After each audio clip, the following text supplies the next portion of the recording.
अस्सलाम वालेकुम, welcome to my YouTube channel. आज हम पढ़ेंगे कि नक़ाद के क्या फ़राइज़ हैं। एक तनकीद करने वाला, एक नक़ाद जो किसी के नसर पारे पर और शायर की शायरी पर तनकीद करता है, उस तनकीद से पहले उस पर क्या फ़र्ज़ है। सिर्फ तनकीद करना ही उसका काम नहीं है, लेकिन उससे पहले उस पर कुछ असूल हैं जिन पर वो अमल पैरा होता है और तनकीद करना शुरू करता है।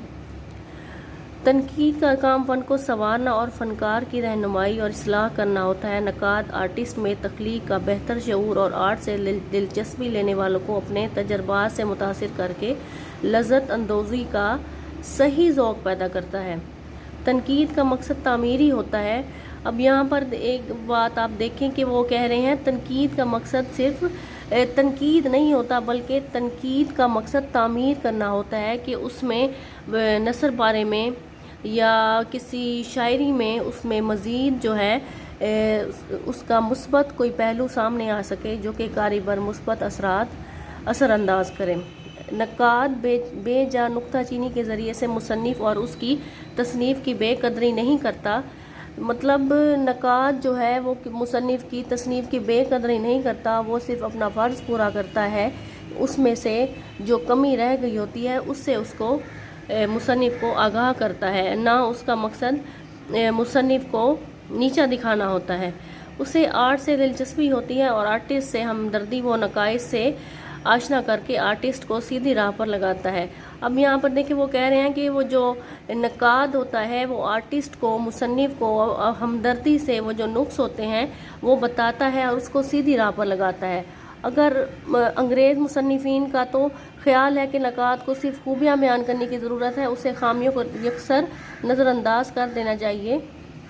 मतलब यहाँ पे देखें कि अंग्रेज़ जो मुसन्निफ़ीन हैं उनका ख़्याल है कि नक़ाद को सिर्फ मुसन्निफ़ की खूबियों पर नज़र करने की ज़रूरत होती है, उसे खामियों को यकसर नज़रअंदाज कर देना चाहिए।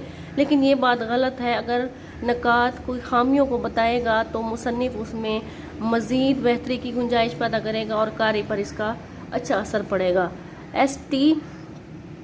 कॉलरिज की राय ये है कि पहले हमें फ़न पारे के महासिन तलाश करने चाहिए, क्योंकि अयूब व नक़ाइस से किसी भी सलाहियत का अंदाज़ा नहीं लगाया जा सकता। हेनरी रेड के नज़दीक बेहतरीन नक़ाद वो है जो हुस्न व हुनर पर नज़र रखता हो।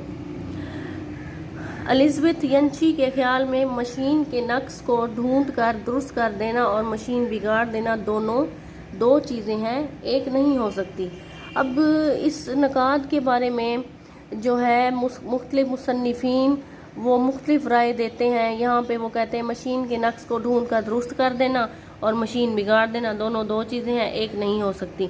इस हकीकत में कोई शुबा नहीं कि तासुबाना तनकीद तंग नज़री का सबूत है। सिर्फ किसी ज़ाती दुश्मनी की बुनियाद पर तनकीद करना ये भी गलत है। लेकिन नक़ाद को चाहिए कि तनकीद करने से पहले वो माशरी ज़रूरियात को पेश नज़र रखे और फिर तनकीद करें। मगर हम उन मुसन्निफ़ीन के ख्याल में जिनका सतूर माला में ज़िक्र हुआ है पूरी हद तक हुस्न ज़न नहीं रख सकते। नक़ाद का फ़र्ज़ है कि दोनों पहलुओं पर नज़र रखे, महासिन की तफसील व तशरीह से अहले ज़ौक़ का आगाह करके उन्हें लुत्फ़ से हमकनार करे और हमदर्दाना अंदाज से बड़े दिल नशीन इशारों से तख्लीक कार को उसकी खामियों की तरफ तवज्जो कराए। अब यहाँ पे कह रहे हैं कि नक़ाद को चाहिए कि वो दिल नशीन इशारों से, मतलब मुस्बत पहलू से तख्लीक कार को उसकी खामियों से मतवज्जा करे, ताकि वो उसको मज़ीद अपनी उसमें अपनी काविश में मज़ीद बेहतरी की कोशिश करे और वो उसके लिए मुस्बत साबित हो। अक्सर ना तजर्बाकार और नौजवान नक़ाद तनकीद के दोनों पहलुओं के फ़र्क को नहीं समझते और तहसीन में तमीज़ नहीं कर सकते। मतलब अक्सर जो ना तजर्बाकार और नए तनकीद नगार होते हैं उन्हें इस चीज़ का ज़्यादा इल्म नहीं होता, वो तनकीद के दोनों पहलुओं के फ़र्क को नहीं समझते और वो बस ऐसे तनकीद करना शुरू कर देते हैं जो कि मस्बत असरांदाज नहीं करती। तनकीद की बुनियाद पर मोहब्बत कायम होनी चाहिए। इसलिए दूसरी वाहबी व कसबी सलाहियतों के अलावा नक़ाद के लिए पहली शर्त यह है कि उसे ज़ेर बहस अदब से ज़्यादा अदीब से हमदर्दी और खैर खाही हो,